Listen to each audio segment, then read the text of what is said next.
சூரிய பகவானே போற்றி போற்றி. ஓம் சூரிய பகவானே போற்றி போற்றி. என் அன்பு குழந்தையே, நான் உனக்கு பல முறை சொல்லிவிட்டேன். உன் மனதில் இருக்கக்கூடிய காயங்களுக்கும் வலிகளுக்கும் வேதனைகளுக்கும் நீ நியாயத்தை தேடிக் கொண்டிருந்தால் உன் வாழ்க்கையில் தான் நிம்மதி இல்லாமல் போய்விடும். யார் என்ன சொன்னாலும் எதை பற்றியும் கவலைப்படாமல் உன் வாழ்க்கைக்கு என்ன தேவையோ, உன் முன்னேற்றத்திற்கு என்ன தேவையோ அதை மட்டும் பார்த்து கொண்டு போய்கொண்டே இரு என்று சொல்லியும் கூட மீண்டும் மீண்டும் நீ நடந்து முடிந்ததையும் உன்னை மதிக்காத மனிதர்களை பற்றி யோசித்து வருந்துவதை என்னால் எப்படி பார்த்து கொண்டு பொறுமையாக இருக்க முடியும்? அதனால்தான் உன் மீது கடும் கோபத்தில் இந்த சூரிய பகவான் வந்திருக்கிறேன். எத்தனை முறை நான் உனக்கு சொல்லியும் கூட நீ என் வார்த்தைகளை அவ்வப்போது சரி சரி என்று கேட்கிறாயே தவிர அதை பின்பற்றும் வழியே காணவில்லையே என் செல்லமே. இந்த முறையும் நான் சொல்வதை கேட்காமல் இப்படி நீ கஷ்டத்தை நினைத்து கவலைப்படுவதாக இருந்தால் உன் சூரிய பகவான் மீண்டும் உன்னை தேடி வருவதில் நான் விருப்பம் கொள்ள மாட்டேன் என் செல்லமே. நன்றாக யோசித்துப்பார். உன்னை மதிக்காத மனிதர்களுக்கு நீ ஏன் மதிப்பையும் மரியாதையையும் அள்ளி கொடுத்து அவர்களிடம் அடிமையாக போய் நிற்க வேண்டும்? யாரையும் எவற்றையும் மதிப்பு கொடுத்தால் மதிக்க வேண்டும். மதிப்பும் மரியாதையும் உனக்கு கொடுக்கப்படாத பொழுது அவ்விடத்தில் நிற்கக்கூடிய அவசியம் கூட உனக்கு இல்லை என் செல்லமே. உன் வாழ்க்கை பயணத்தை மற்றவர்கள் புரிந்து கொள்ளப் போவதில்லை. உன் இடத்திலிருந்து உன் நிலையிலிருந்து உன் கஷ்டத்தை பார்த்தால்தானே மற்றவர்களுக்கு தன் நிலை என்ன என்பது புரியும். ஆனால் அது மிகவும் கஷ்டம். நீ யாருடைய வாழ்க்கையையும் போய் தொந்தரவு செய்தது கிடையாது. ஆனால் உன் வாழ்க்கையில் பிரச்சனைகளை கொடுப்பதற்கெனவே பல பேர் உன்னை மீண்டும் மீண்டும் தேடி வருகிறார்கள் அல்லவா? யார் எப்பொழுது உன்னை தேடி வந்தாலும் நீ எதையும் கண்டு கொள்ளாமல் உன் வாழ்க்கையை வாழப்பார். நீ இங்கு பிறந்தது உன் வாழ்க்கையை வாழத்தானே தவிர மற்றவர்கள் உன்னை புரிந்து கொள்வதற்காக இல்லை என் செல்லமே. தோல்விகளில் இருந்து நீ கற்றுக்கொண்ட பாடங்கள் மூலமாகவே தோல்விகளை தோற்கடித்து முன்னேறுவதற்கான வேலைகளை செய். உன் ஆசைகள் நிறைவேறாத பொழுதுதானே உனக்கு கோபம் வருகிறது. நீ நினைத்தது நடக்காமல் போகும்போதுதானே உனக்கு கோபம் வருகிறது. கோபத்தை கட்டுப்படுத்த வேண்டுமானால் நடப்பதை யதார்த்தமாக ஏற்றுக்கொள். மற்றவர்கள் சுயரூபத்திற்காக உழைக்கும் பொழுது நிறைய சம்பாதிக்கலாம். ஆனால் நிலையான அமைதியும் மகிழ்ச்சியும் சுலபமாக கிடைத்துவிடாது. மகிழ்ச்சியும் நிம்மதியும் அமைதியும் என் வாழ்க்கையில் வேண்டும் என்று நினைக்கக்கூடிய பிள்ளைகள் தன் நலமின்றி கடமையை செய்பவர்களாக இருந்தால் அது கண்டிப்பாக முடியும். எப்பொழுதும் விரும்பியது கிடைக்கும் வரையிலும் அதை பற்றியே சிந்தித்துக் கொண்டே இருக்கிறாய். சிந்திப்பதை விட்டுவிட்டு செயல்களில் கொஞ்சம் அதிக கவனத்தை செலுத்து என் செல்லமே. குடிசையில் இருப்பவர்கள் எல்லாம் இங்கு ஏழையும் கிடையாது.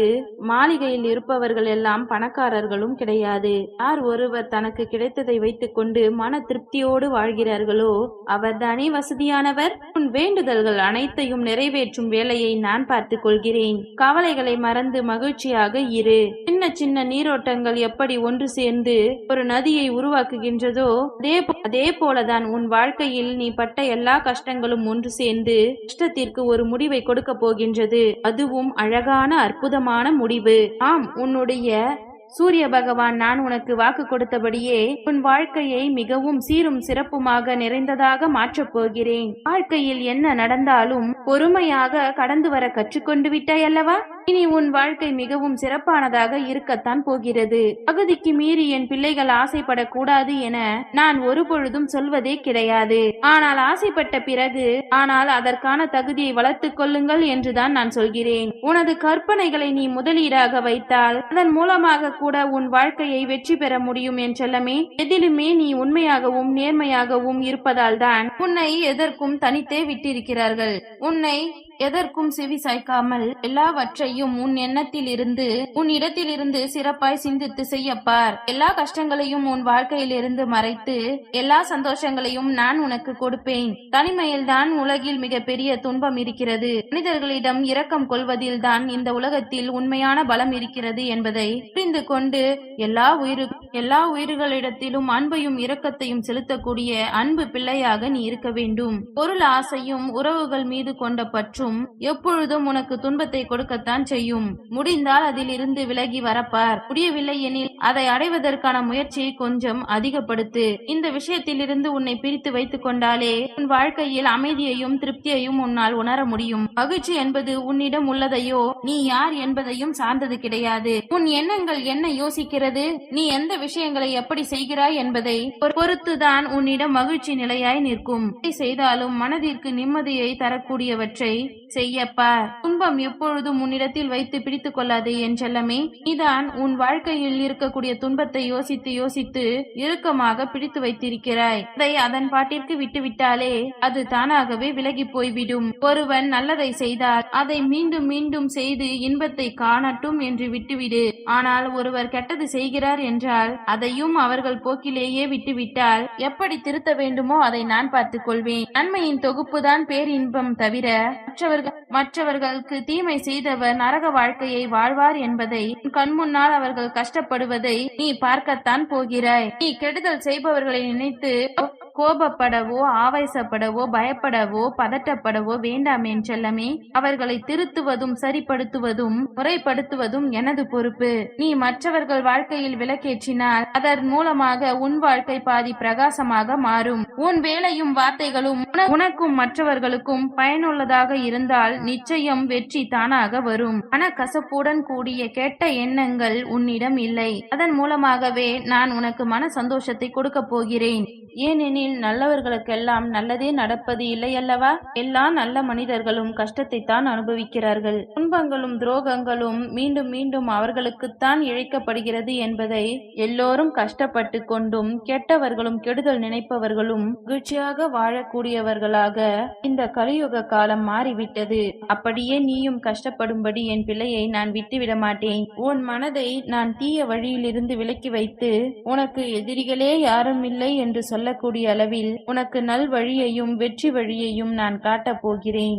எப்பொழுதும் எல்லா விஷயங்களையும் சிறப்பாக செய்வதற்கான வேலையை பார். தீவிரமாக தியானம் செய்து கொண்டிருக்கும் மனதில் தூய்மையும் செயல்களில் கருணை நிறைந்திருக்கும் என்பதை புரிந்து கொண்டு முடிந்தால் தியானம் செய்வதற்கான நேரத்தை ஒதுக்கு.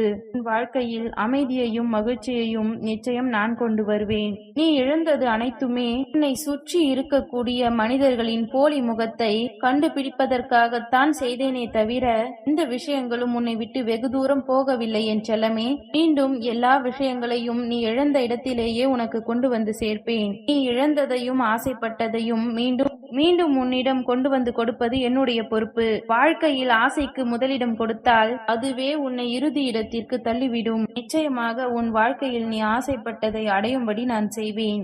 எனக்கு ஏன் இவ்வளவு வேதனை? எப்பொழுது எனக்கு நல்லது செய்வீர்கள்?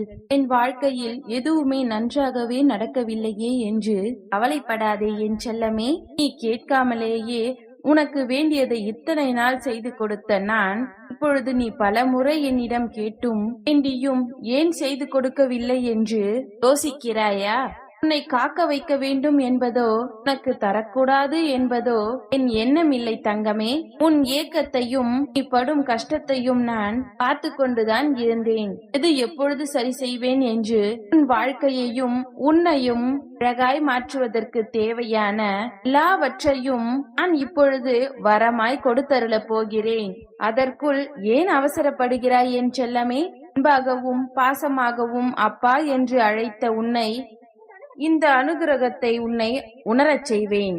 ஓம் சூரிய பகவானே போற்றி போற்றி. ஓம் சூரிய பகவானே போற்றி போற்றி. நன்றி.